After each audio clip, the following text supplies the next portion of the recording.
பிச்சை பாத்திரம் ஏந்தி வந்தேன் ஐயனே என் ஐயனே. யாமொரு பிச்சை பாத்திரம் ஏந்தி வந்தேன் ஐயனே என் ஐயனே.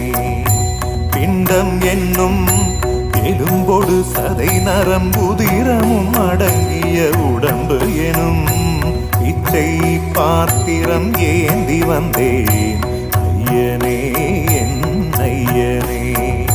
பிண்டம் என்னும் எலும்பொடு சதை நரம்புதிரமும் அடங்கிய உடம்பு எனும் பிச்சை பாத்திரம் ஏந்தி வந்தேன் ஐயனே என் ஐயனே.